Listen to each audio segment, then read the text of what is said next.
My name is Jerry Gill. Today is April 19th, 2010. I'm visiting with Derick Dillard on the Oklahoma State University campus in Stillwater, Oklahoma. And this interview is for the O State Stories Project, the Oklahoma Oral History Research Program.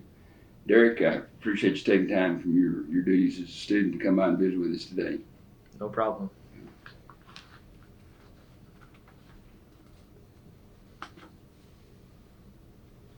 You're currently an OSU Pistol Pete Mascot. Yes, sir. And I understand that you have been selected to serve again for next year for the 2010-2011 year. Is that correct?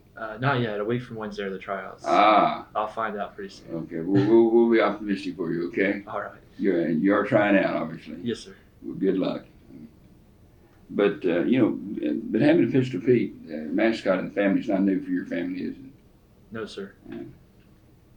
And as I recall, I think, Derick, you and your dad are the only father-son to have both served as Pistol Pete mascots. Is that right? That's right. Okay. How special is that for you? It means a lot to me. I mean, growing up, it was a big deal, and it's one of the things that my dad that identified him. Being Pistol Pete, he was always proud of that. So it's a big family deal. Well, what years do you remember? What years your dad served as Pistol Pete? He was Pete from '76 to '78. Served two years. Or? Yes, sir. Mm-hmm. Okay. Well, they had alternate back then, and then now we just have two Petes that split the responsibilities. Mm-hmm. Well, when you were growing up, did your dad, Derick Dillard, did he ever visit with you about OSU and his Pistol Pete experiences? Yes, all the time. Just every now and then, huh? Yes, sir. All the time. Well, did your dad's being a Pistol Pete, did it influence your decision to try out for Pete? It did. I'd probably say that. It's always been in the family. Or I mean, at least since my dad did it. And I mean, growing up, seeing that, getting to go to the alumni events during homecoming, it meant a lot to me once I got to campus, and it was more a part of my life because I could see the Petes while I was in the band. Well, Derick, frankly, you had some heartaches and disappointments. I mean, during that time in your quest to become a Pistol Pete. Can you share your emotional journey from when you first tried out as a freshman, which I think was the same year that your dad unfortunately passed, and then to the next year? Can you kind of share that 2 years period in there? Yes. Fall 2007 was my freshman year at OSU, and I told my mom that fall that I wanted to try out for Pistol Pete. I told her for sure I was going to do it that spring, but I didn't want her to tell my dad because I wanted to surprise him, and I thought how cool would it be to be able to call him up after I was chosen as Pistol Pete and be like, "Hey, Dad, guess what? I'm Pistol Pete, just like you." But I didn't tell a lot of people either. And then in January 18th that spring, my mom was driven to Stillwater by our pastor, and she told me that my dad had died that morning. So I mean, it was hard for me because I never got the opportunity to tell him that I wanted to try out for Pistol Pete. So, but I went ahead and tried out that spring. I didn't get it, but I learned a lot, went through the process, talked to a lot of other Pistol Petes, ones that knew my dad, and it was a great experience because it prepared me for the next year, because I didn't want to give up. I knew the next year I wanted to try out again. So I got more prepared. I was in the marching band my freshman year, so I re-enrolled and was in the marching band again my sophomore year, and wanted to stay active on campus. During homecoming, I got the opportunity to talk to a lot of the Pistol Petes and share their experiences with them, and then try out again spring of 2009, and it wasn't as disappointing as the year before. I got chosen, so that was very exciting. So at that point, shared a bond with my dad in that respect. I mean, he's my dad, but it was the first time that father and son had become Pistol Pete, and I took that to heart in my job. I wanted to do my best, and I took my job very seriously. So. Derick, what do you remember about the tryouts, the 2 tryouts that you had?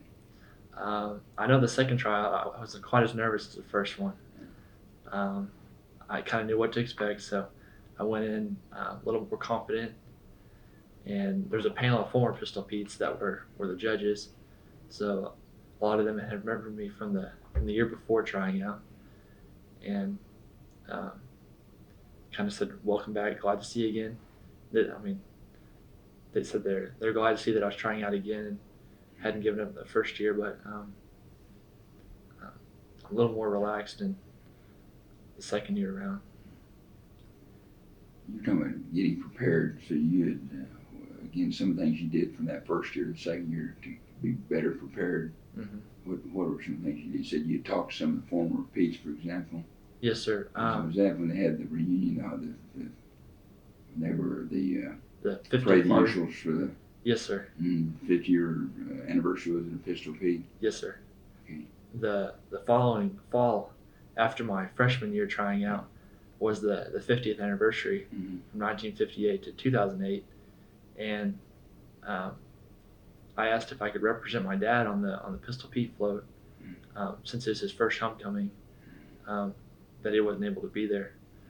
So they let me represent my dad on the float. So wow. that fall, I wasn't Pistol Pete yet, but I got the chance to ride on the float with him and talk to him that way, and that meant a lot to me to be able to do that. Pick up some tips from Derick while you were there. Yeah, I heard a lot of stories. I talked to one of the Petes I talked to was Pete in 1963. So I know my dad had always talked about how much Pistol Pete's job had changed. Not only his job as his attire, because Pistol Pete looks a lot different now, and it had changed even more since 1963. Pistol Pete's had a lot of changes over the last 50 years. And I read Frank Eaton's Veteran of the Old West, his biography that he wrote before he passed away, and made notes as I was reading through that. I already had basic facts down about Frank Eaton's life as a cowboy in the Old West, but made more specific notes.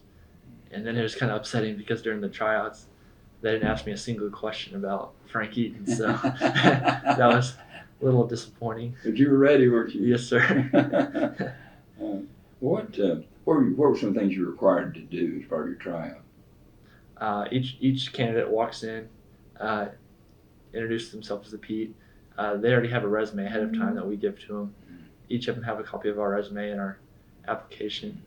So I'm assuming that they already have questions prepared after reading our resume, and they'll ask us some questions about our resume, anything that sounds interesting. Ask us a little bit about ourselves, just kind of make it more comfortable. And I guess sometimes they ask about the life of Frank Eaton, because that is a big part of being Pistol Pete, the original Pistol Pete. They'll talk about your grades, because time management's a big deal with being Pistol Pete. They want you to be committed to school and still have the time to commit your time to your job as Pistol Pete. And at the end, they'll have you put on the head and give you different in-game situations to see kind of how you look in the head, how you react when given some impromptu situations. For example, what some of those be, for example, Derick, like? One of them would be maybe a little kid walks up to you and they're scared.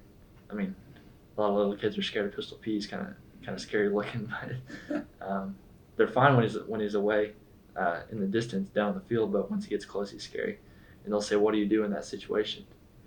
And I mean, what you want to do is get down on their level, get down on your knee, and maybe kind of play peekaboo with them, or just try and not scare them, or maybe give them a card and sign it for them. They always like that. That's great. Kids love Pistol Pete, don't they? Yes, sir. The ones that aren't terrified of him. Well, speaking of Pete and kids, When do you first recall having seen Pistol Pete Mascot at an athletic event? Oh, I don't know. I know we've had Pistol Pete stuff since we were born, probably. I think I saw pictures and I had like a Pistol Pete bib on and had a little Pistol Pete basketball goal in my room. But I don't remember my first athletic event. We lived in Rogers, Arkansas, so we didn't get to come to as many OSU athletic events as we wanted to, being that far away. But we always tried to come to homecoming at least and see the homecoming and hoops, the basketball preview for the year. So I'm sure it was at one of the first homecomings that we came over that I got to see Pistol Pete. Speaking of where you grew up, could we just back up a minute, Derick, and ask you a little bit about your early life? Tell us a little bit about yourself, your family, where you grew up, any brothers, sisters you might have had. Certainly. I have one brother, Derick Dillard. We were pretty close growing up, and I mean, we were like any other brothers. I mean, we messed around with each other, and so I have one sibling, and grew up my whole life in Rogers, Arkansas. I was born in Rogers. Went to school in Rogers, and Rogers grew a lot while I grew up, and graduated from Rogers High School in 2007. And I think I'm the only one from my class that came to Oklahoma State. Most of them went to University of Arkansas, so once I got here, I didn't know anyone, but I knew all along that I wanted to go to Oklahoma State. I was probably more familiar with OSU than University of Arkansas. Did you have much choice when your mom and dad were going there and your dad being Pistol Pete? Well, I mean, we had some pretty close ties to OSU, but they still let us choose, make our own decisions. So, so like once the college letters started coming in, we would look at all of them and consider all of them. But I still was set on going to Oklahoma State. They didn't pressure me into it. So, thinking back, Derick, were there any values or principles that you learned from your family growing up? Yes, sir. I was brought up in a very godly home. Christ was the center of everything. Grew up going to church. Was saved at an early age. Was convicted of my sin and realized my need for a Savior in the third grade, August 31st, 1998. And from that point on, I've been striving to live every aspect of my life for Christ. So I attribute that to my upbringing. My parents did a good job, I'd say. I'd say they'd say so also. Derick, again, what year did you roll to Oklahoma State? Was it in 07. Fall of 07 was my freshman semester at Oklahoma State. And you stayed at which hall did you? I was in Bennett Hall the first 2 years, my freshman sophomore year. At the same time, being in the Cowboy Marching Band and played the trumpet. I was in high school band, so I wanted to be involved in some aspect. And again, it helped with meeting people because I didn't know anyone coming into the university. So I made a lot of friends that first week of band camp, even though the week before school started, it was 110 degrees and we outside all day long, so it was rough, but it was an experience. What's your major, Derick? My major is accounting. Accounting, okay. Yes, sir. I know she has a pretty good school of accounting. I guess you're aware of that when you enrolled, right? Yes, sir. That's great. Are there some professors or administrators at OSU that have been especially important in your student development? I know one professor that I know in particular. Gary Meek is a friend of a family friend that I met before he was my professor, but I met him at a friend's house and he offered any kind of help he could offer if I needed anything. Gave me his card and said, if you ever have trouble with anything accounting related or anything in general, don't hesitate. You can come by my office.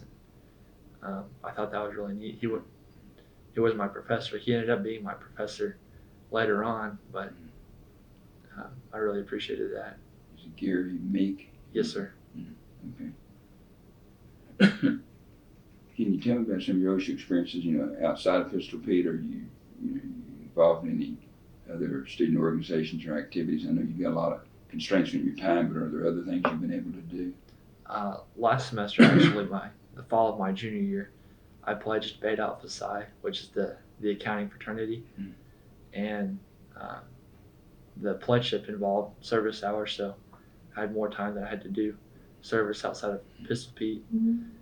And like I said earlier, I was in the Cowboy Marching Band my freshman and sophomore years, in the OSU Basketball Spirit Band. So the reason for that is I actually just wanted to get to go to the basketball game for free, so it was a free ticket to basketball games. But so I tried out for the basketball band and made that, and it was a fun deal too. Kind of play for work, huh? Yes, sir. Do you have some favorite hangouts on campus and in Stillwater? I like to hang out with my friends anytime I can, just maybe in the res halls, or I go to the BCM, the Baptist Collegiate Ministry, so I have a lot of friends through that, and we'll hang out there sometimes at different events.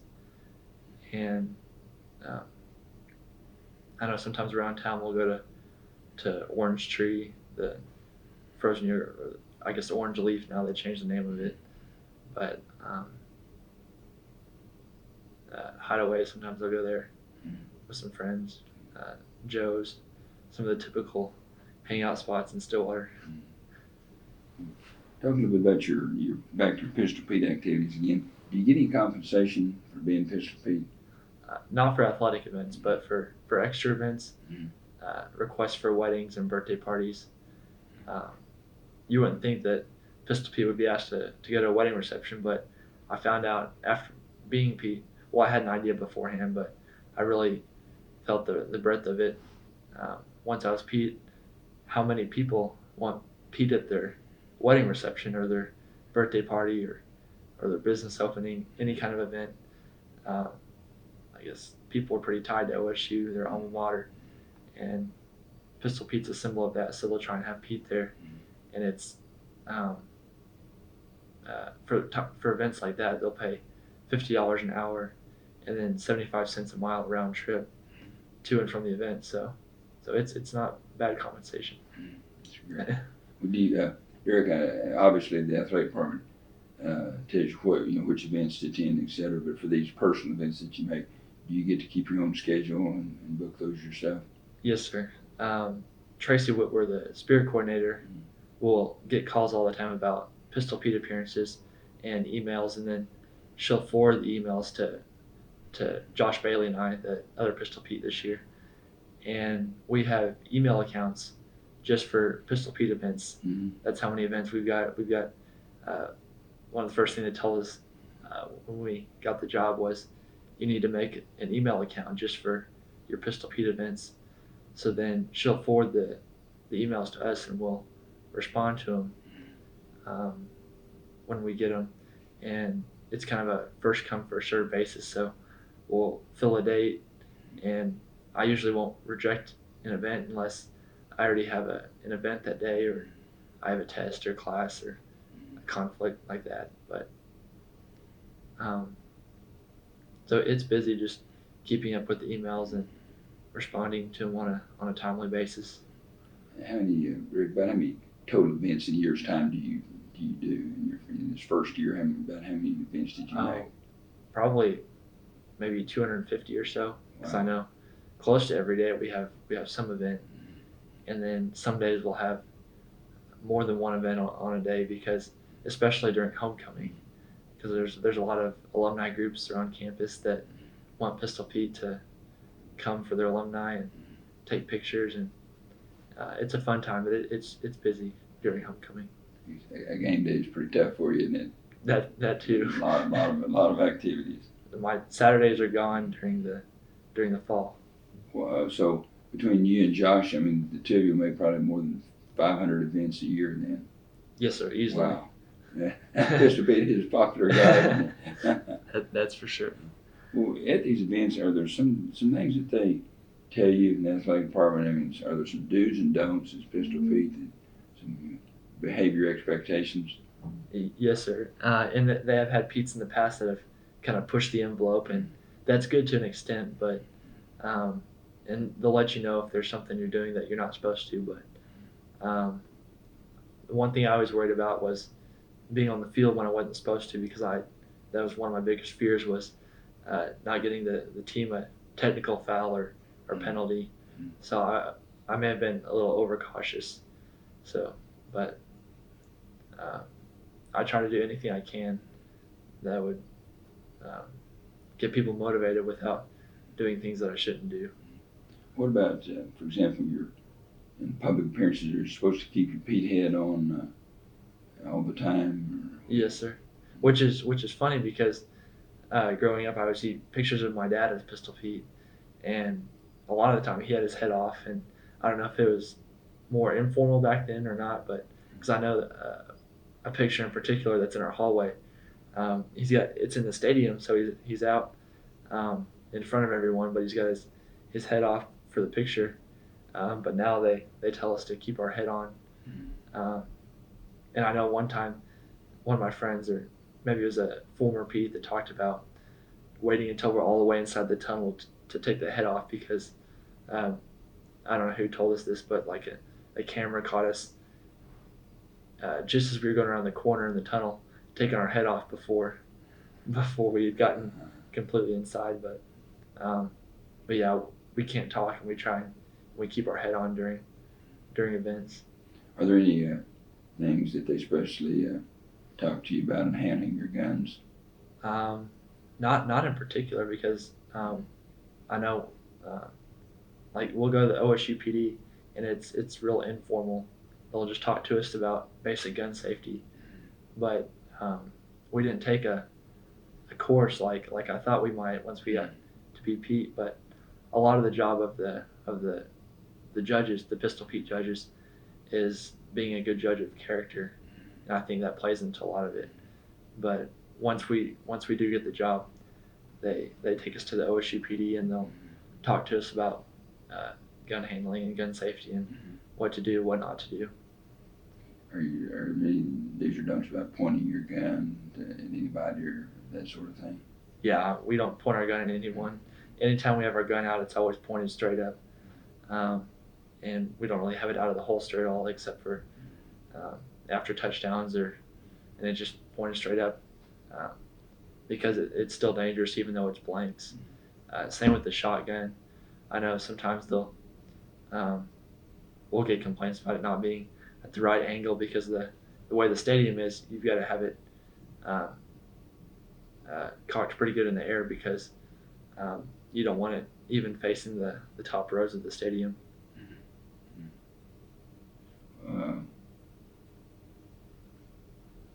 Can you talk a little bit about your relationship with, is it with Dave Martin in the athletic department, or is it through Tracy Whitwer? Who's your contact? Dave Martin and Tracy Whitwer. He's the assistant athletic director, and she's the spirit coordinator. So they both work with us. You developed a personal relationship with both those individuals? Oh yes, sir, very much. Dave's real friendly. He'll I mean, he doesn't even seem like the assistant athletic director. He tries to build personal relationships with the students, and he's real easy to get along with. He's easy to talk to. If I ever had a problem, I would feel very comfortable going to him and talking to him. And he's very understanding, and he's a good guy to work for. Has your first year experience been at Pistol Pete, was it anything like you thought it'd be? I mean, there've been some surprises or differences in what your expectations were initially?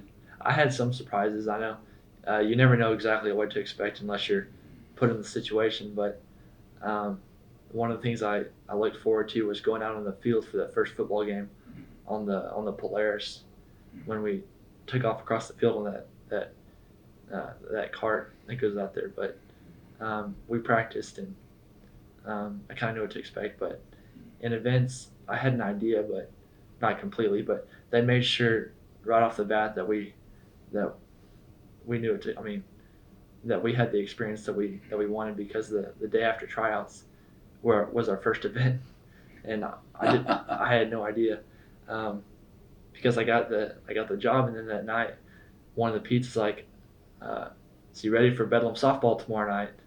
And I said, "What are you talking about?" And for the first couple of weeks, the Matt Barnes, the Pete right before us, he would help us out, but I mean, we were Pete from that point on. So I mean, they really throw you into it, so you better know what to expect. And that was the next night after tryouts was the first time to shoot the shotgun at that Bedlam softball game and do the OSU chant.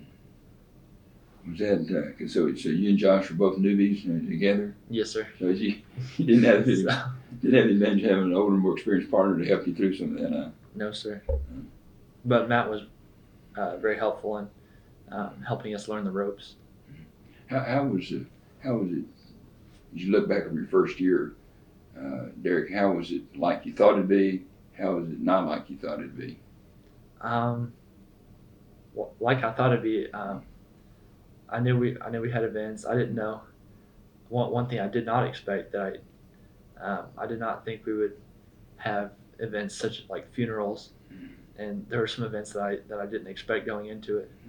I knew that Pete went to events outside of athletics, but didn't have a full grasp on how many events or how much of a time commitment the job was.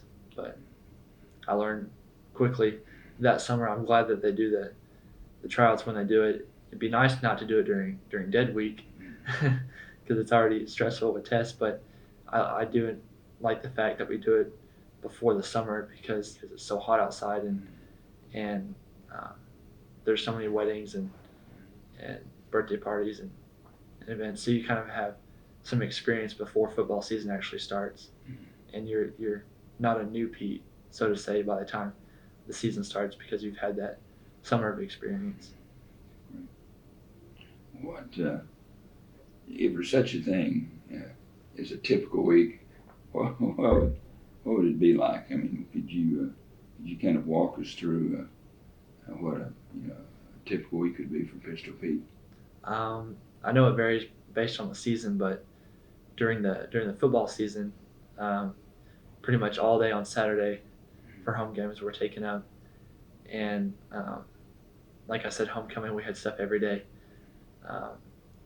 Like I know I had an event for the Human Environmental Science College, and they wanted Pete to take pictures with their 25th year alum and 50-year alums, and I mean it's neat. You get to meet a lot of people that you wouldn't otherwise, and have a lot of good lifetime contacts through the job, and you meet people every day. No day is the same, so I guess it's good in that respect, that you never quite know what to expect, but it's always an adventure going to a Pete event. And during the spring, a typical week would involve a couple basketball games, maybe a wrestling match, a wedding reception, and we have alumni events that we go to, especially in the summer. Cowboy caravans for the alumni all summer long, and just different types of events. Do you have difficulty sometimes, Derick, balancing kind of your two lives, if you will, as a student, as a Pete? Sometimes it is hard, and I like to tell people I live in Kerr this year, and I don't have a roommate. I've got a double room to myself, but I like to tell people that Pistol Pete's my roommate, because I've got two closets, because it's a two-person room, but one closet has my Pistol Pete clothes and my bag, my boots, and my other closet has my clothes. So I like to tell people Pete's my roommate, and it's hard to balance the two aspects, because I am a student at Oklahoma State.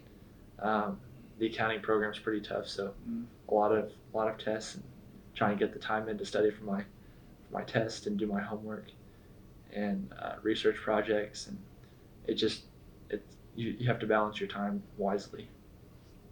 cause you to really be a good time manager, I guess. Yes, sir. Like, you may not always be able to say you can hang out every night like maybe I would in the past, especially if I have a Pistol Pete event early the next morning. Might have to go to bed or study, but it's a sacrifice, but it's rewarding. Derick, you were talking about your closet, your roommate's closet, your Pistol Pete stuff. Can you kind of describe the outfit that you wear and what they give you, and presuming that you get to keep? Could you go through? Sure. Obviously, start with the head, I guess. Right. Yeah. We don't get to keep the head, yeah. but that's understandable. And I know it's a lot different than it was when my dad was Pete, because I've seen his pictures, and a lot of times he never had the same thing on, but now it's real uniform. We have our white Pistol Pete shirts that we get from the territory downtown Stillwater, and they're heavy starch, so you can imagine it's like cardboard when you put it on. With our black jeans, the same. They're heavy starch, and you'll have to put your hand in there and spread out the legs so you can get your legs in there with the starch. And we've got a belt buckle that we get that they order from the territory the week we get Pistol Pete, and we get to keep that. We get to keep all the clothes, the whole outfit, except for the head and the chaps. But so we have our shirt, our gun holster, and there's a gentleman recently that started making Pistol Pete's gun holster every year, so that we have something we can keep, something in addition that we can keep that's more personal, and it has our it says Pete on the back, and it has our year as Pete, and our belt buckle has our name on it. A lot of people don't know that, but it's covered up by the holster, but so that we get to keep our belt buckle too. So that's a cool souvenir to have so I can show my kids someday, and hopefully they'll think that's pretty neat. What about your vest? Do you get to keep your vest? Yes, sir. We get to keep our vest. We have a black vest. Everything that we wear, we order new every year, clothing wise. The vest, the shirts. We have 4 shirts, because a lot of times we won't have time to go to the cleaners in between, so we'll have 4 shirts. We'll take all at once, and then 4 pairs of jeans they order for us. Our belt and belt buckle. Our boots, we order the OSU boots. They've got a little OSU logo on the back. That's pretty neat. Get to keep those. And then we have our spurs, and they have the year on them, and they have OSU on them. So everything custom fit to Pistol Pete, right down to the spurs with the OSU on them. How do you keep all that together when you travel, Derick? You got a bag where you get all in? I mean, just keeping up with all of it. I have an orange bag that I keep my chaps, spurs, vest, and gun holster and gun in, and then I'll pack my shirt, my jeans, my belt with my personal clothes, and I've gotten it down to like a science, so that I don't forget something whenever I go somewhere, because I'd hate to get to an away game and then realize I didn't have my gun or something. It'd be horrible. Or my chaps. Have you ever got to an event and realized you were missing something? Not yet. I hope that doesn't happen. Like the head or the gun or something. That'd be a big deal. What, Derick, just personal preference, are there certain, what sporting events do you enjoy portraying Pete the most? Probably football. That was my first season as Pete. First sport was football, and I'm a football fan, so there's more room. I know with basketball, I like basketball, but maybe not so much as Pete, because you're more confined than you are on a football field, and you can do more at the football games. We have the shotgun. That's the only event the only athletics event that we can have a shotgun at, because, I mean, it would rattle the stadium, the arena pretty well if we shot it inside. So, yeah, exactly. What are the differences, say, between doing a football game and maybe a basketball or wrestling, in an outdoor venue versus being inside the Gallagher? Football is probably more Pete's event because you can do more with it. Uh, with basketball and wrestling, you're more confined and there's more rules because you're inside and you don't want to fire your pistol at the wrong time. And outside, there's more leeway. You do want to give the cheerleaders some notice when you shoot the shotgun, though. I found that out early on because, I mean, you can't talk, but you can kind of do some hand signals and try and tell one of them, and hopefully they tell the others, and they get the idea that Pete's about to shoot a shotgun so that they don't drop each other. Especially if you're right behind them. Right. I would think it'd be funny, but they wouldn't. There's any characteristics you developed, any routines that you could share with us? You learn to pantomime pretty quick because you can't talk, so you've got your hand signals, and sometimes you can be funny with it, and there's basic hand signals like about to shoot the shotgun, and sometimes I'll take it like a friend with me to Pistol Pete events to help me around. So I mean, because it would be hard to do an event without someone there to help you. So I try and talk to them beforehand about what I'm trying to say to them. And sometimes they won't get it. I'll be trying to tell them something, and they're like, "What?" So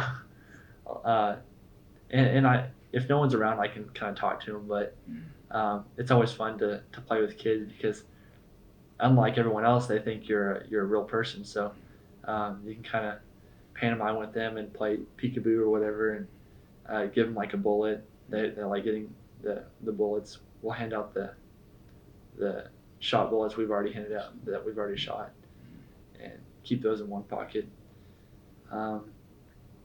And I always just tell people that are helping me out to try and kind of be my eyes for me because I know one time one of my friends was helping me around and didn't realize how much I couldn't see.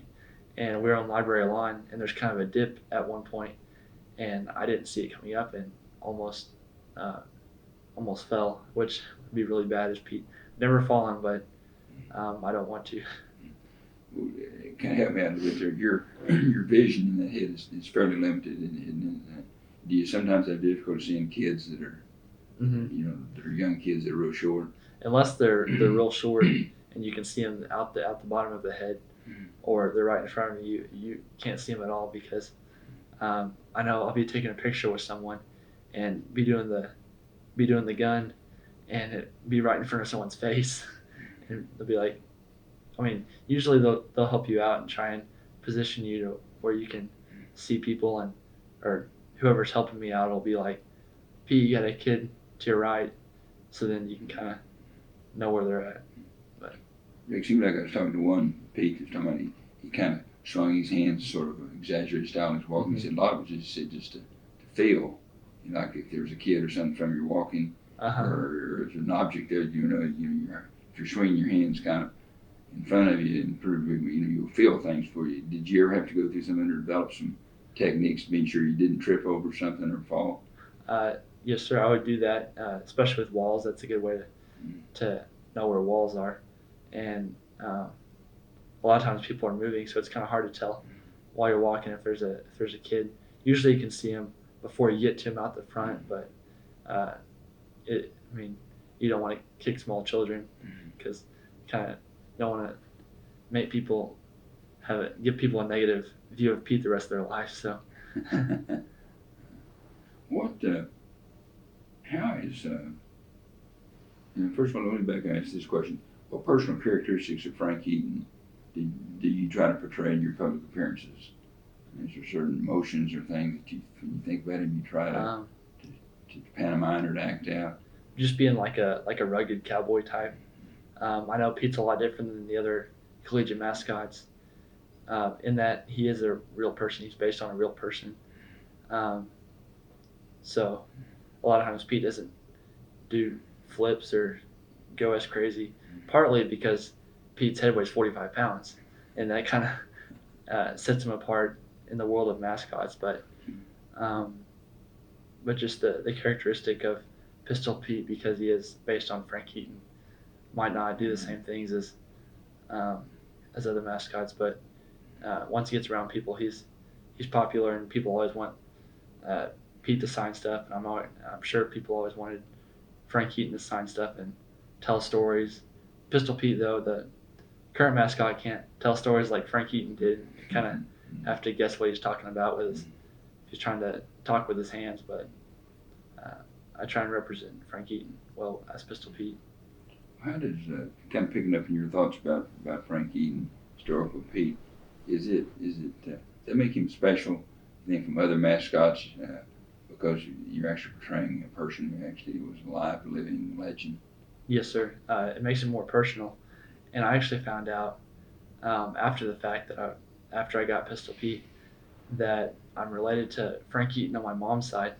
I don't know if I told you that earlier, but No. But we found out talking to my mom's aunt, and she talked about him, and I guess he wasn't well liked in the family because he was kind of he was a Wild West cowboy. So she said we don't really talk much about him, but it was. I mean, my mom said that she hadn't really thought much about it. I mean, her grandma's maiden name was Eaton, so I mean, hadn't really made the connection. But we found out that summer. That was last summer we found that out, and that was pretty exciting. So it kind of made it more personal.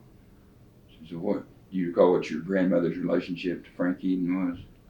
I think we figured out that it was my great uncle. So it must have been her mom or dad's brother or something, or her great grandpa's brother.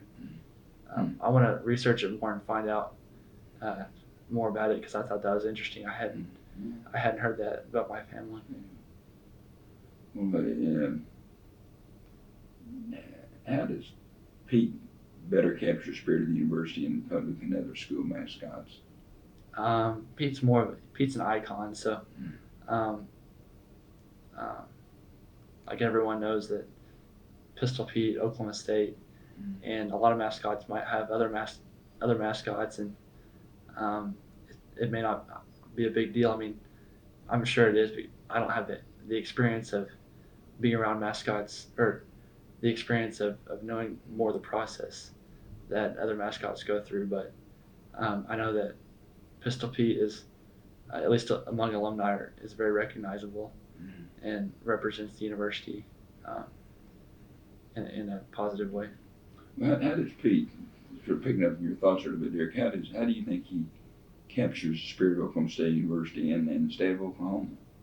Well, I know he captured it better than the Tiger did originally, because before 1923, the Tiger was the mascot of Oklahoma State, and students started thinking about that and realized that, well, maybe a tiger doesn't really represent Oklahoma that well. You don't really see a lot of tigers running through the plains of Oklahoma, so they saw Frank Eaton in the Arkansas State Parade and thought that he would be a perfect representation of the university. He's a colorful cowboy. They thought, I mean, this is great. This is represents the university well, the area well, Oklahoma. Being a frontier state back in the day, I'm sure there were lots of characters like Pistol Pete, and he was glad to do it. And from that point on until he died, served as the mascot himself. And then once he died, that's when Pistol Pete was immortalized with the head, paper mache head at the time, but now fiberglass head, and the cowboy kind of represents Oklahoma that way. Sort of restating it different ways you said earlier. What do you feel like? What does Pistol Pete represent and mean to OSU alumni and fans? Well, I know like everyone has their own experience with Pistol Pete, so they can kind of relate back to their own experience with Pistol Pete, and when they went to school there, they remember seeing Pistol Pete, and maybe they knew people that had their own stories, so it makes it more personal, and it's just something that alumni can relate with, and that's what one of the things that gives alumni something in common and like a common bond. Everybody knows Pistol Pete, don't they? Yes, sir. Well, speaking of Pete as a mascot, recently Pistol Pete, I think, was recognized in the ESPN poll as sort of mascot of the year. Mm-hmm. And I think was that including professional sports mascots as well. Right. That was all Mm-hmm. all mascots in America. So How exciting is that for you as a current Pete? that was really exciting. I heard about it first over before spring break, and I heard about this poll, but I was like, well, there's polls like this all the time, and they had it set up like a bracket. So, but then as Pete started advancing, it started getting more exciting because I mean, Pete was moving up and beating some pretty pretty well known mascots. I know Pete upset Sparty the Spartan in like the second round, and he was a 4 seed and Pete was a 5 seed. So I mean, after that, at that point, it started getting exciting, and I maintain a Pistol Pete profile on Facebook. So I started putting the link to vote as Pistol Pete status on Facebook. So, and Pete's got 5,000 friends, so I was hoping that would kind of boost votes, or people would see that and vote. And I have friends that went in and voted 20 times at one time, and I would check it throughout the day and check Pistol Pete's progress. And then finally he won the college division, and then he was up against Benny the Bull, the Chicago Bull, and it was a tighter race than the other ones, but Pistol Pete still pulled it out and represented the university mascots very well in that aspect. Gotta be exciting. Well, Derick, can you share some? I know you've had a lot of different array of experiences as Pete this past year. Can you pick out some that were especially meaningful to you, some experiences you had as Pistol Pete? All athletic events are special, and anything. I know that the funeral was stands out in my mind because it was different than most events, and I didn't know what to expect going into it, and I had instructions, so that was good. But I think maybe that just because it showed people's because I never would have imagined a college mascot at a funeral, but it was more personal and showed people's maybe commitment to the university. I know Bob Rader, the gentleman whose funeral was a donor, and Boone Pickens was in attendance, and I just thought that was incredible that they would invite Pistol Pete to be there also. Well, what did you do at the funeral? That was my first question too. I know I got there and I didn't know how to act, and in the car I was trying to think about what am I going to do at this funeral. But I got there, and the gentleman I talked to was very helpful and talked about it was scripted, which was good for me because it helped me know exactly what to do. But as people were leaving, Pete kind of greeted people and shook their hands and handed out orange and black balloons. And then once everyone got outside, they helped me through the door and made a short speech, and I shot off my pistol, and everyone let go of their balloon at the same time. So Wow. That was a cool deal. Wow. And it was neat that Pete was a part of that. Yeah, some exciting times, sporting events that stand out in your mind. I know the first one stands out just because it was my first one, and shooting the shotgun and just being out there in front of 60,000 fans was incredible. And basketball games were great, but all the sporting events I enjoyed. Any humorous events you can share with us? There were a couple. I know there's anytime you're around OSU fans, they're nice, but they'll still there's some people that'll yell out, or people during pictures be like, "Smile, Pete," and be like, "Come on, Pete, smile." And or during the national anthem, fans will be like, "Pete, be respectful. Take off your hat. Quit disrespecting our country." So people like Pete and like to have fun.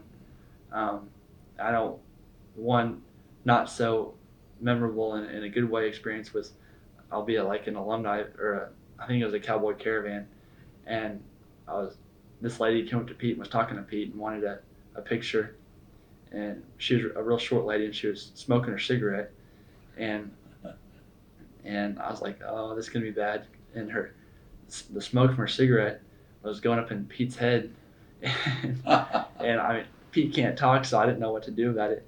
I was trying to kind of get away a little bit, but she was right next to Pete and was just talking for a while, and I mean, I didn't know what to do. I was like, you're killing me, lady. What? I got smoke in Pete's head, and it just kind of that. And if you're with someone who's got some heavy perfume and that smell gets up in your head and starts spinning around, it'll be there for a while, and especially real strong smells. But what about did you have any embarrassing moments? Talking about funny and humorous. I mean, the other side of that, any embarrassing moments you can share with us? I know sometimes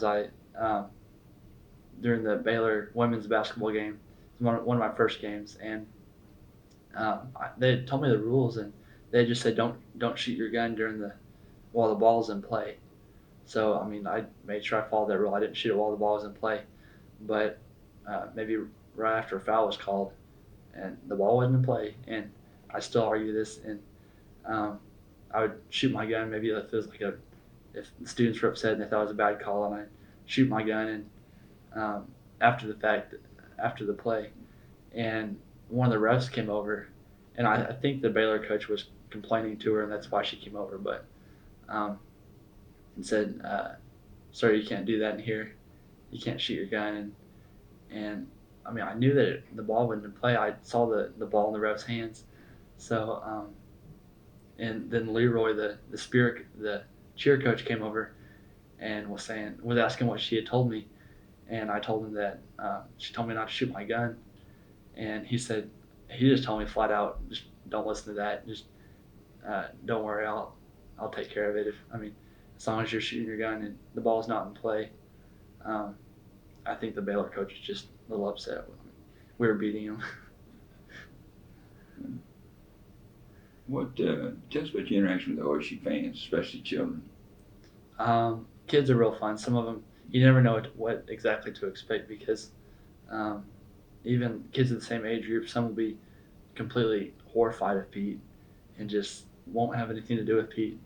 And some of them love Pete. Well, they're curious, so they'll walk around you, and some of them will try and headbutt you. And hopefully they're short enough that they'll go under you when they try and headbutt you. But they'll play with your spurs. I can't see I can't see everything, but I'll feel some kid spinning my spurs, and I'll be like, oh, there's a kid behind me that's messing with my spurs and just playing with them. But but like I said, some kids are horrified, but their parents are diehard OSU fans, and really want a picture of their kid with Pistol Pete, whether it's a Christmas card or anything, and they'll get upset at their children and be like, you will take a picture of Pistol Pete and you'll like it, and these kids are screaming like, no, I don't make me go over there. But it's just funny to see the parents interaction with their children around Pistol Pete, and they're determined to get their kid with Pistol Pete and take a picture. Whether the kid wants to or not. Right. Do you feel a special sense of responsibility representing OSU to the general public? Yes, sir.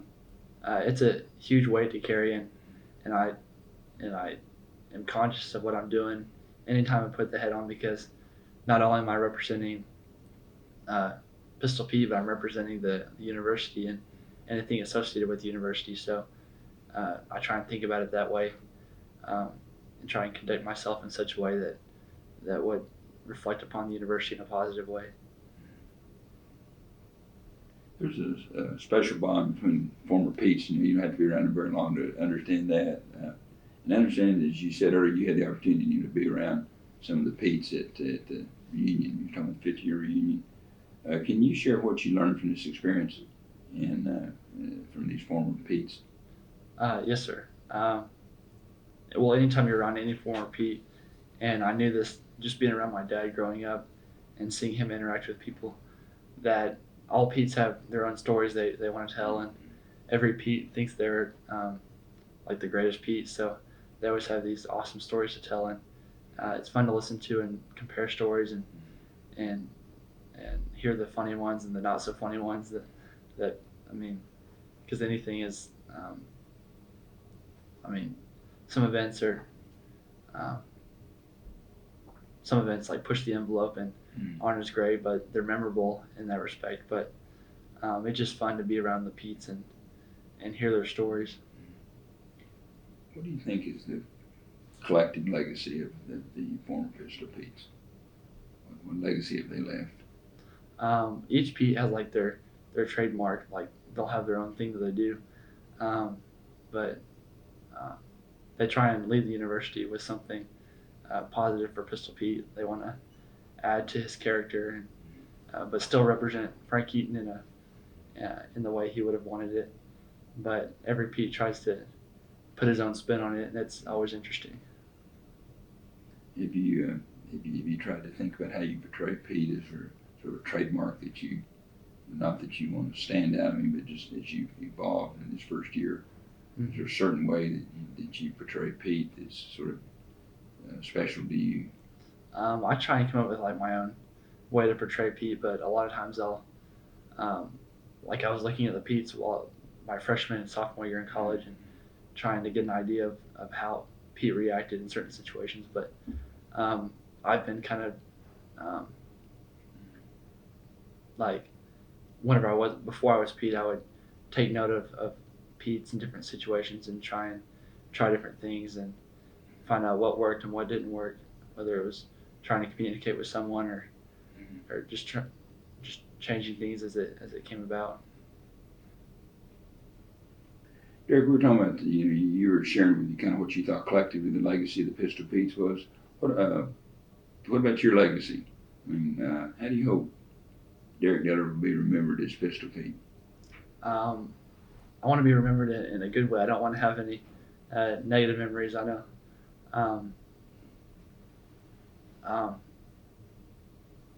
I want to have my own trademark, but do it in such a way that it doesn't go too far. But I want to be able to represent Pete in a way that I can remember in the future and have stories to tell my children and tell them, hey, like when we're at a football game, that I always see Pistol Pete on there. I did that when I was in college. Is it pretty neat you go to an event just as a person, as a student or somewhere, and people identify, say, hey, introduce you. This is Derick Dillard. He's Pistol Pete. Is that kind of special feeling? Yeah. Okay, I'm Pistol Pete. You kind of get like a prideful feeling, especially whenever I first got Pete.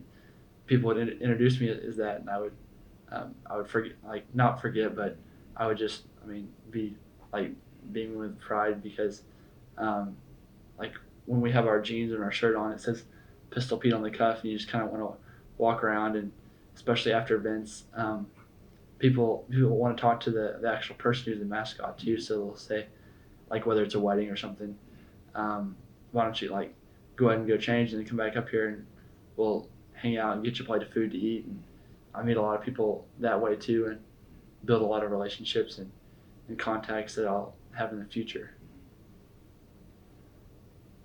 How is your, it's been just a year, I guess a little over a year, but how has being Pistol Pete impacted your life? How has it changed you? Probably not fundamentally, but what's been different since you've been Pete? That's a good question. I just feel like I represent the university, and a lot of my friends now, friends that I had before I was Pete, that's the first thing they'll tell people whenever they introduce me to someone else, or they'll want to tell people that they know Pistol Pete, and they think that's so cool, and I thought that was pretty neat. My mom she called a bunch of people whenever I got Pete and called my grandparents and told them, but it's changed me. Like I've had a lot of experiences being Pistol Pete, and it's changed me in what I've learned, and just it's helped me to be a good manager of my time and helped me to be a better communicator, and it's really helped with a lot of life skills. But there's just dualism that you got to have in your life, and you take on being Pistol Pete and the persona, and as you said earlier in our discussion about how people feel about Pete and being an icon. I mean, and you mentioned your roommate's Pistol Pete in the closet. So I guess you get this kind of dual, not split, but maybe dual personality. yeah, Do you sense that? It's sort of how that's different. yeah. Sometimes at events whenever I put the head on, I'm not Derick Dillard anymore. I'm Pistol Pete. So you try and take on that persona, and I don't walk around campus bow-legged, but whenever I put the head on and I'm Pistol Pete at an event, I'll kind of walk with the swagger that Pistol Pete would walk with, and have everything's bigger motions, and walk with a big gait, have your arms out, like a cowboy would walk when he gets off his horse. But so you just become this other person. You become Frank Eaton. You put that slash Pistol Pete. You put that hat on and walk out there and swagger and bow-legged and right. And a lot of my friends have noticed that too, because I'll be talking to them afterwards and they'll say, because I'm not a shy person, but I'm more reserved whenever I'm just myself. But once I put the head on, I take being Pistol Pete seriously, and I'll go out there and in front of 60, 80,000 people, and I'm not worried about it because they see Pistol Pete, not me. So it's maybe the first time I was a little nervous, but at basketball games during timeouts, I'll try and get out there when the cheerleaders are out there and just go crazy, try and get the fans into it, and just try and do all that I can to represent Pistol Pete. My friends will be like, "I can't believe that's you under the head."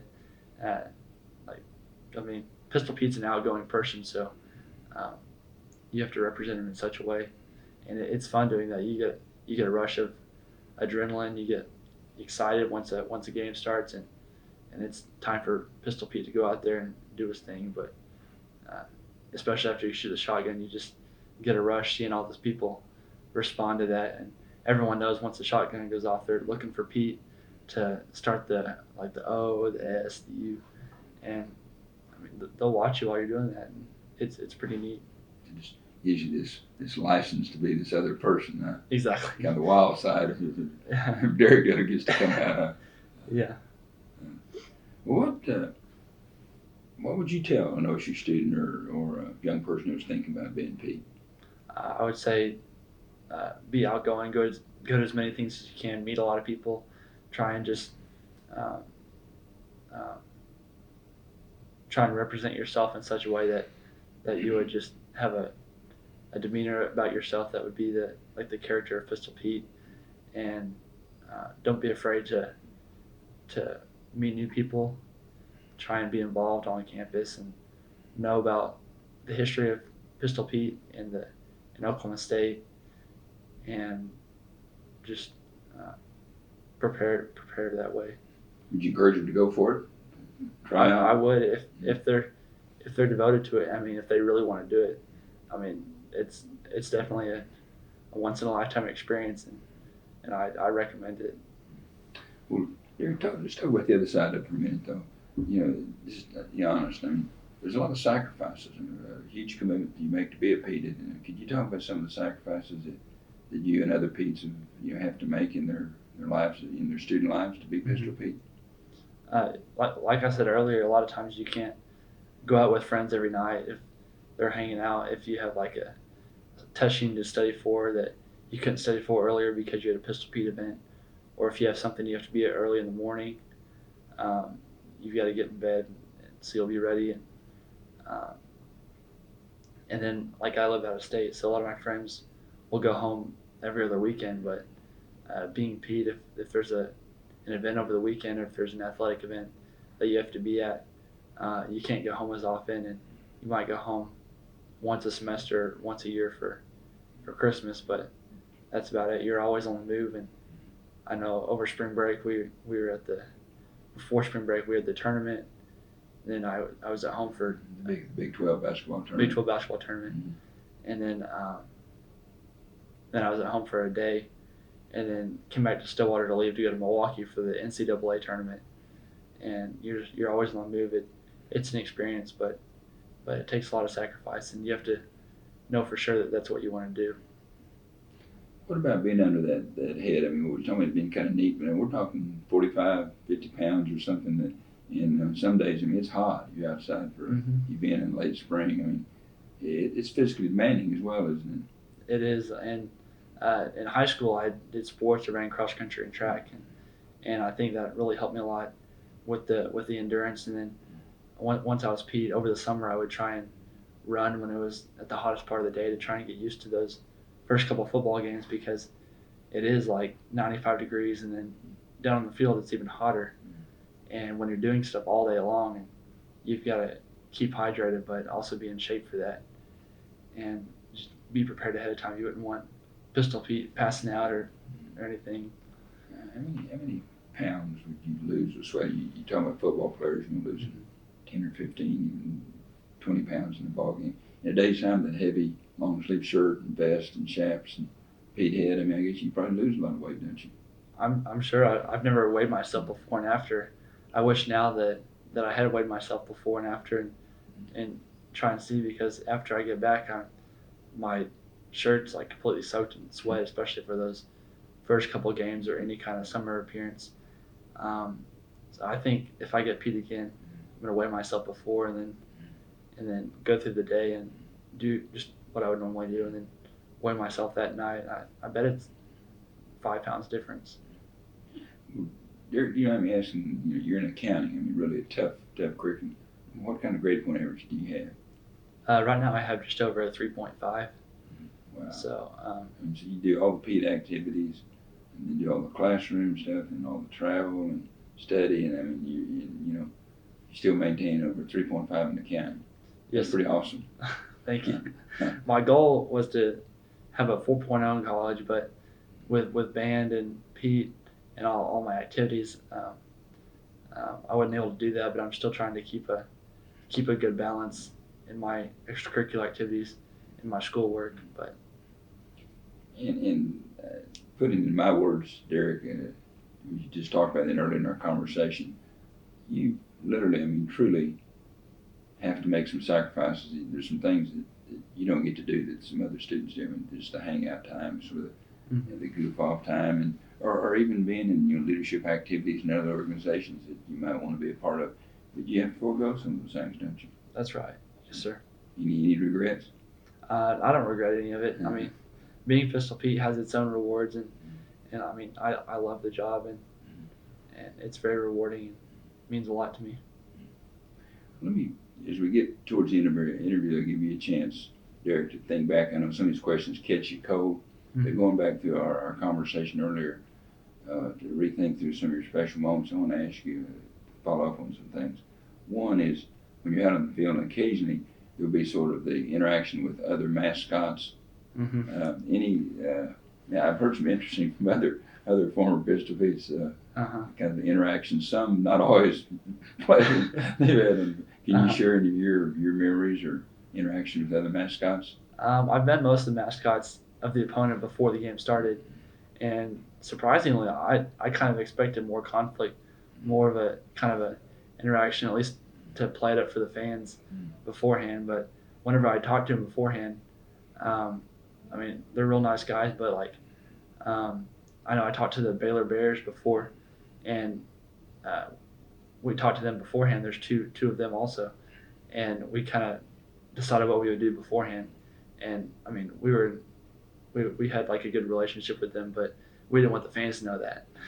So, do you work out some skits or things you do? This is at the Baylor game in Baylor. So the Baylor Bear comes around when I'm Pete, the third quarter, and we're just kind of messing with each other. I'm pretending like we're gonna have a duel or something, and he's over there, and I'll go over and mess with him, and he'll come over and mess with me, and that way both sides of the fans get a kick out of it, because they get to see their mascot messing with Pistol Pete, and Pistol Pete gets to mess with the bear.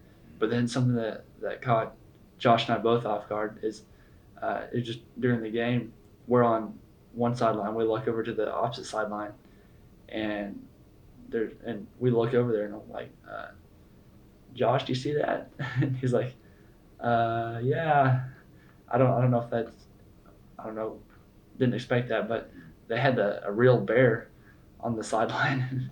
We had no idea that Baylor had a real bear in addition to their mascot. I guess kind of like Bevo. Bevo's a real animal, but a bear is not something you'd expect to have at a football game. You look over and see this massive black bear walk on the sideline, and kind of caught us off guard. We were hoping he wouldn't come around like the other bears did and start messing with us, because we thought maybe the fans had planned that and they saw us messing with their student mascot, so they were going to bring in their bear and see how Pete liked that. But that's a great story. Great story. What any at those you talk about people inviting you to some of those intimate times in their life. I mean, very special personal time, weddings and funerals and Right. and these kinds of activities. Can you think on some times that they're touching to you and they were pretty emotional that you've been part of as Pete? I know for wedding receptions especially, you never would expect Pistol Pete to be at a wedding reception, but there are those dedicated alumni that want Pete there for the special times in their lives, like weddings, and they'll have like the father-daughter dance and the mother-son dance or whatever, and then they have the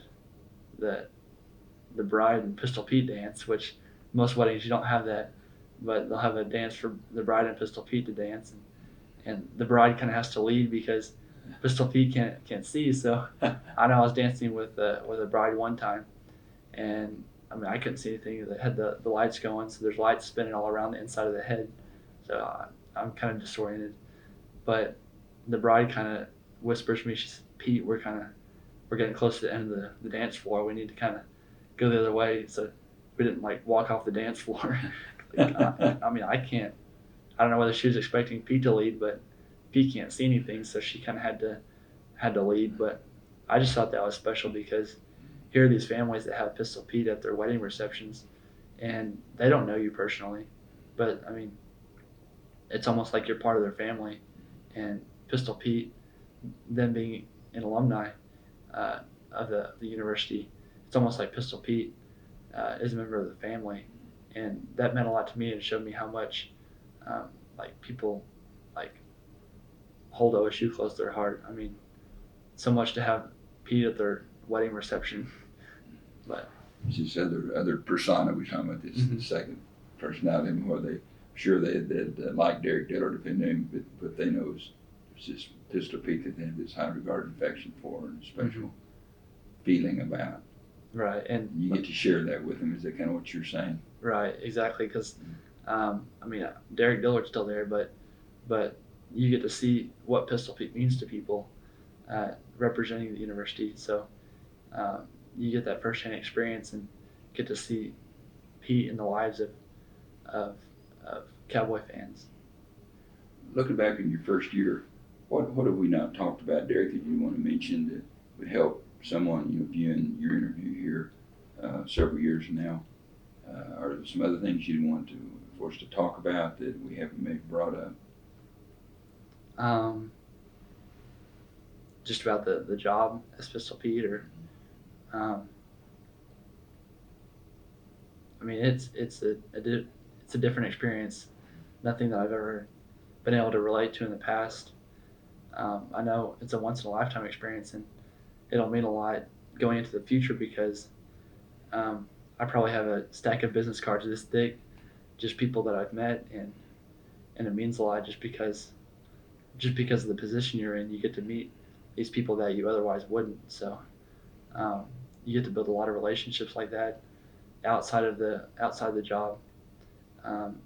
So you might do an event, but then you get to talk to people and hear their life stories and talk to them as yourself, not as Pete. And most fans love to talk to the mascot, not Pete, but talk to you after you get done being Pistol Pete, and they'll talk to you and just like they've known you their whole life. What have you learned this first year? And if you're fortunate enough to get served a second year as Pete, what have you learned that you'll use and yet maybe do a little differently next year? Have you had a chance to think about that? I haven't, and especially coming up to tryouts in a week and a half, I thought about things that I want to do more. Maybe I'll push the envelope more and try and do things that I haven't done before, because I don't want to ever get to the point where it's just routine, because every Pistol Pete event is different, and to the people that you're doing the event for, it might be the first time they've ever seen Pistol Pete. If they're like a family friend, and you want every performance to be your best performance. So I don't want to ever get satisfied with my performance as Pete, and I always want to try and add my own trademark or do things a little better. Any specifics you can think about that you want to do differently? I thought about that, but maybe like doing more at football games, like not being so routine. I guess more specifically, I know Pete's in the past have tried things that, like doing headstands or just trying different things and seeing how people react. I think it'd be neat at a football game if Pete got up on the ROTC, have their guys at the football games and they do push-ups. I think it'd be neat for Pete to get up there and do some push-ups during maybe only the first couple touchdowns, because you don't want Pete doing 50 push-ups with 45 pounds. And I know I did that for my tryout my freshman year, because I wanted to try and throw something in my tryout that hopefully was different than the other candidates. So I know my freshman year, I got down and did some push-ups for him, maybe to hopefully show him like that I could have some stamina as Pete. But I think they liked it pretty well. You thought about anything like some people use rope tricks, use glasses, and you've done different kinds of things. Mm-hmm. Yeah, props are a big deal for any mascot, and just thinking about any prop I can. I know I would start, if I was hot and I was trying to talk to people and tell them I was hot, I would take my hanky out of the back pocket and try to dab Pete's head, like Pete's sweating. And I know one of my friends, like at football games, people have their keys out, and we want to get like a big set of keys for Pistol Pete to have. And just, I mean, it's always fun to experiment with props and come up with new ideas and things that maybe hadn't been thought about before. Well, Derick, are you the white handkerchief or the orange handkerchief Pete? I'm the white handkerchief Pete. Right. Right. Someone told me that supposedly that you tell which Pete it is if if they're fairly, sometimes it's size difference you can tell, but other two Petes, if they're built pretty much the same, we can tell is the color of the handkerchief. Is that correct? That's right. So you're the white. Yes, sir. White handkerchief guy. Okay, so I'll look for you next year. The white handkerchief guy. A lot of people don't realize that until you tell them, and some people don't even know that there are two Petes, unless it is obvious that one Pete's a lot different size than another Pete. But I know Josh and I are pretty similar in size, so a lot of times people won't know that there are two Petes, and they won't know that we switch every quarter. Maybe we step back and talk about it a little bit, because I know at a lot of events, or probably most events, just one of you are there. But at all football games, maybe some other special events, you have both of you working. So how does it work on a game day, two of you? I mean, first of all, you're probably making different events throughout the day, I'm sure. But when you get to the venue, to the ball game, how do you coordinate that? For football games, it's never the same every football game, but we'll switch it up. Like one of us will do the Alumni Center pep rally and then the walk down Hester Street. And then whichever Pete does that will take a break during the first quarter, and the other Pete will come out on the field during pregame and then do first quarter following that. And then the Pete that did the pep rally and the walk down Hester will come back and do the second quarter. And whenever we're not Pete, we're still there to help out our partner, and we just have our black jeans and white shirt on. But I know with Josh and I, whoever wasn't Pete would kind of hold the shotgun and be responsible for that. And then when Pete had an opportunity to shoot the gun, he would kind of turn around and signal, and whichever one of us wasn't Pete would load it and take the shotgun over there. But then we'd switch every quarter, and it worked out well that way. It helps us a little bit, because that would really be tiresome to work that whole game, pre-game, and pep Yeah, rally. I don't think you could do that. Very good. Well, what kind of thinking? Fast forward a little bit, Derick. What hopes and plans do you have for your life after OSU? Well, next 5 years or 10 years or just Whatever. well, I want to get married and have a family and settle down somewhere and pursue my career. I'll probably work somewhere, whether it's an accounting firm or a company like Walmart or something, for a couple of years. And then I want to apply to be an FBI agent. And one of my friends told me that the FBI hires a lot of accountants, and I hadn't really thought about that, because you don't really think about accountants being FBI agents and carrying a gun. And I mean, it made sense to me, because especially after I got Pete, I already got a little gun handling experience. So I mean, it'd be a little bit different than being Pete, but I think it'd be neat to work with them and get to be like in law enforcement, but then also be in accounting. Do you have a special other at this point? No, not at this point. Yet, so still. Hopefully soon. Don't have anybody in mind yet, then. No, I know. Recently, I mean, like you said, being Pete takes a lot of sacrifice, and That's one of them. That's one of them. And I know my mom and dad were dating when my dad was Pete, and when they got married, he got Pete again for senior year, but then he started working for the police department, and then my parents got married at the beginning of their senior year, so he couldn't fulfill his. I mean, he was chosen as Pete for senior year, but then he handed it off to someone else because he started with the police department, and he and my mom got married. But being Pete takes some sacrifices, and it would be hard to hold the responsibilities of having a girlfriend and having your schoolwork and Pistol Pete and trying to juggle all that. When we were talking about sacrifices earlier, you didn't bring it up. That's a pretty big one. I didn't think about that. That is a big one. And well, going back, do you feel comfortable talking about your dad a little bit? He was a special guy, and you know, I'm talking about that. I was privileged to have the opportunity to know him when he was Pete, and then right after his student days. Did you ever get a chance to your dad to talk about what Pete meant to him? Mm-hmm. And I know he carried that with him everywhere he went. I know, like neighborhood kids, when my brother and I were little, would be over at our house playing, and he'd cook lunch for us or something, and he'd like want to give everyone like an autographed picture of Pistol Pete, and whether they knew who Pistol Pete was or not, he thought that was pretty cool, and that's one of the things he would tell people. And I would tell people that my dad was Pistol Pete, and they thought that was pretty neat, and it meant a lot to him. And he would tell us stories and talk about different experiences. I know one time he talked about riding a bike out on the football field, and he talked about how people had their own twist on to Pistol Pete. And I don't know if Frank Eaton ever rode a bicycle, but he rode a bike out on the football field, leading the team out, and it didn't turn out as well as he probably expected, because I think he ended up going to the hospital because he wrecked. And I know that probably, I mean, maybe that was more of an embarrassing experience, but certainly memorable, because he remembered that. And I mean, being Pete's dangerous, and the more you do, the more chances you'll have to get hurt.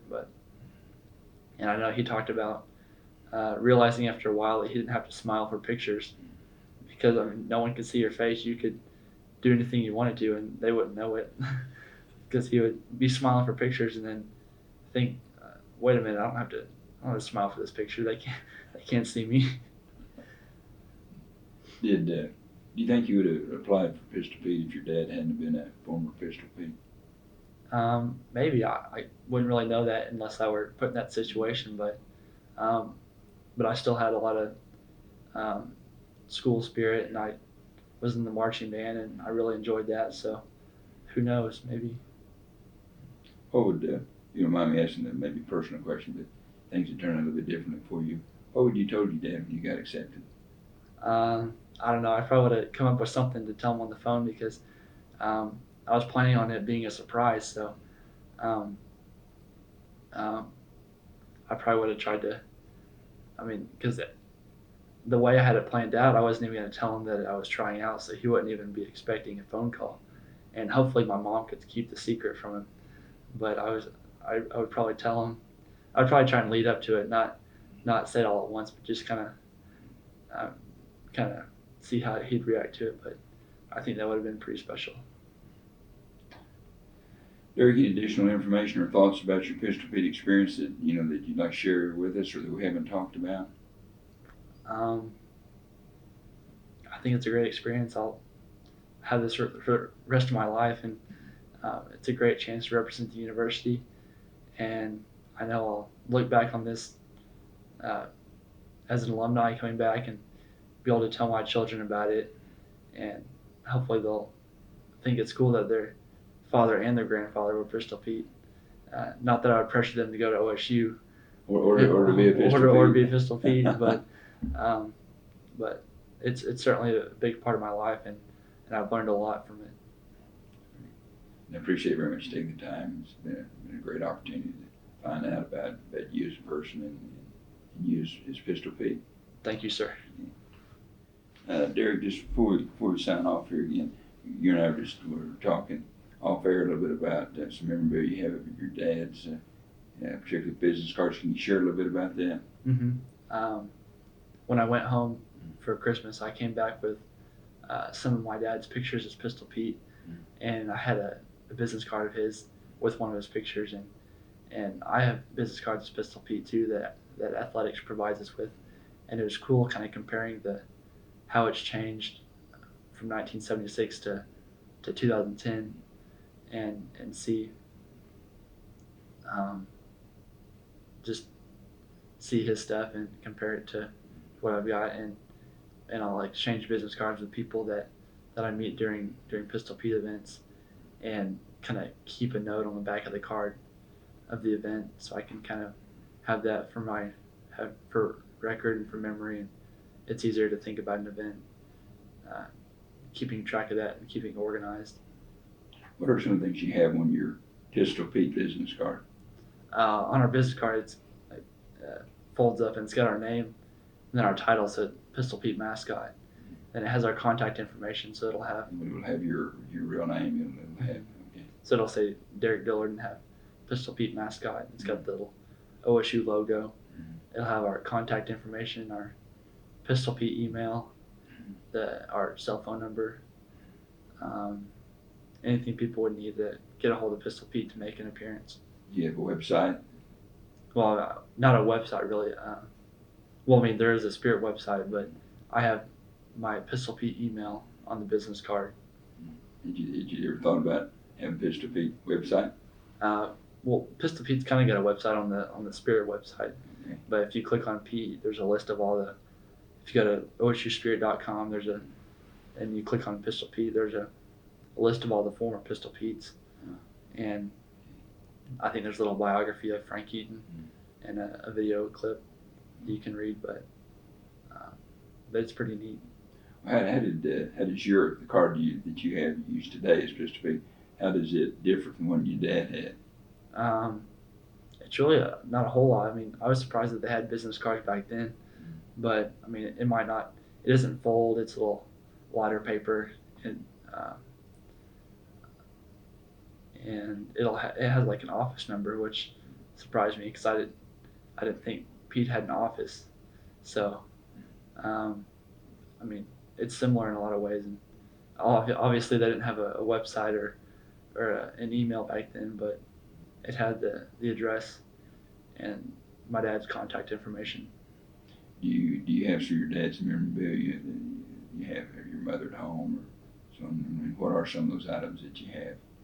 I have a couple pictures and they're all over the place because I took some to school with me, and she took some back because she needed to make scans, because I know for an interview I had to send a couple pictures of my dad to one of the ESPN producers, and I saw some of his pictures that night at the basketball game on national television. I thought that was cool that he's got a picture with Bob Hope that my mom emailed to me and I forwarded to the ESPN producer, and they were doing a story on the mascot, on Pistol Pete, and on James Anderson that night during the Texas A&M game, and they had showed a couple of my dad's pictures on screen and talked about how my dad was also Pistol Pete, and had showed the picture with Bob Hope and the picture of him in the stadium. Wow, that's pretty neat. It was really neat. My gosh, it was exciting. Fantastic. Well, again, appreciate it very much, Derick. Thanks. Thank you, sir. Derick, we tried to sign off here, but again, you brought up an interesting point. You're talking about ESPN did a special on Pistol Pete Mascot. I don't know if it had anything to do with this poll or whatever, but can you kind of share? I think representing ESPN came down to Stillwater on the campus, and can you tell that story about why they were here and what they did?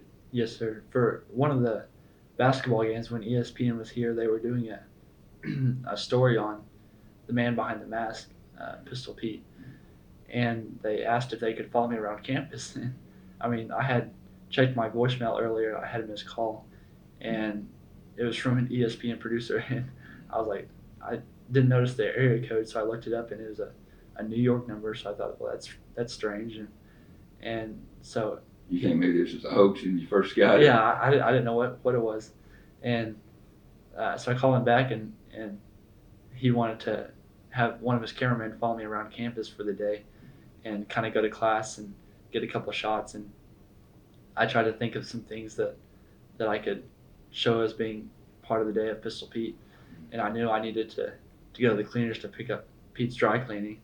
So one of the cameramen came with me and sat in the back seat with his camera, and was recording, got some shots driving to the cleaners and walking up and getting Pete's dry cleaning. And people elsewhere in the country probably thought that was strange, that probably the only mascot that has to go pick up dry cleaning for his character.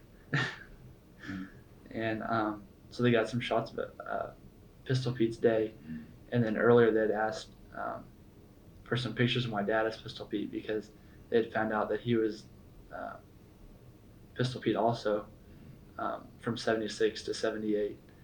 And so my mom, I called her and asked her if she could get a couple pictures together pretty quick. And she emailed me a couple pictures from my dad from that time that he was a student here. And emailed them to me, and I forwarded them to the ESPN producer who had asked for them. And I was surprised whenever I saw him that night on TV, because they started talking about Pete, and they had different clips throughout the whole game where they would, at the beginning, they had some video shots of me getting ready, and they asked ahead of time, is it okay if people see your face? Because a lot of mascots, like, you don't want to give it away, but they had some video shots of me getting ready before the game under the bleachers, just loading the gun and putting the chaps on. And then they would refer to that different aspects of Pete's day throughout the game. And at one point, I think just like 2 minutes left in the game, they started talking about my dad, talked about how he had been Pete before me, and how that we're the first like father-son Pete combination. And they flashed a picture that my mom had sent to me, and I had forwarded to him, of my dad, actually a picture with Bob Hope. And so his picture, I mean, full screen, they showed, and then they switched to a picture of my dad in the stadium that he had as Pistol Pete. And again, it shows you the kind of people you meet being the mascot of Oklahoma State University, because as Pistol Pete, he had met Bob Hope, and pretty big entertainer at the time. And I'm sure he would have been very proud that his pictures were up there. So you're thinking you get this call from New York and then come down. This must be a pretty big deal, huh? Uh-huh. So maybe this Pistol Pete thing is pretty special. Yes, sir. And I was surprised that that they recognized that and wanted to get a story on Pistol Pete, and thought that was pretty special. Was that the outgrowth of the poll that they took? And the Pistol Pete mascot was selected with this poll as the #1 mascot in America. Was that an outgrowth of that poll, or was this before that? This was actually before that. Okay. The poll started in March and April, kind of as a March Madness, because the basketball teams had a bracket, so they decided to put together a bracket for mascots, Mm-hmm. and based on voting, and each mascot would advance, which I thought that was interesting that Pete won that, and they had a special on Pete earlier in the semester during the Texas A&M basketball game on January 27th, 2010, that aired that night. Pretty cool. Pretty daggum cool. Yes, sir. What do you remember some of the other places that they followed you around, the cameraman that day? I know that you going to class or things like that. Just a couple short clips, walking up to the business building, and then I'd actually told them my class schedule so that they could meet me in my class and get some shots. But I have some early classes this semester, and I told them my class times, and they said I don't think they wanted to wake up that early, so so they asked if I could work out something else to get some shots of me in class. So at the end of my class, I told my teacher, or I just asked her if I could come to the later section because she had a couple sections throughout the day, and so she said that's fine. And I think it may have caught some of the other students off guard because I came to a later section of the class I'd already had earlier that day, and sat down in a seat, and she passed out a quiz, and then these cameramen started walking down the aisle and kind of panning across, and got some pictures of me pretending to take this quiz, and got some shots of that they just panned over real briefly during one of the breaks during the game. And then like I said, got me going to the dry cleaners. What did you have on? Just all your civilian clothes? I mean, you didn't have any. I know you didn't have your head on, but did you have any other Pistol Pete paraphernalia on? I don't think so. I may have had like a shirt with Pete on it or something, OSU, but just as a regular student, I walked in, and I could imagine what the other students may have thought, but they got some shots of me in my car. I know this. I told I had a friend with me at the time, and I told her that he was going to be riding with us to the dry cleaners, and I asked her if she could sit in the back so that the cameraman could have the front seat. I don't want to make this cameraman with all his equipment sit in the back seat, but I don't know if she forgot or what, but she got in the front seat. And so he's like, and I had my head in the back seat, so I had like my other seat folded down, and he's kind of cramped in the back seat. And then I see him in the rearview mirror pull out his camera, and I guess he got a couple shots of us driving, and I thought that was funny that we're just driving down the road, and ESPN cameraman in the back seat. And then when we got to the dry cleaners, I had to wait until he got out and got positioned, and then got some shots getting out of the car and walking up to the Fountain Square cleaners in Stillwater. Super. It's got to been a great day in the life of Pistol Pete. It was a busy day. I appreciate it. Thanks. Of course.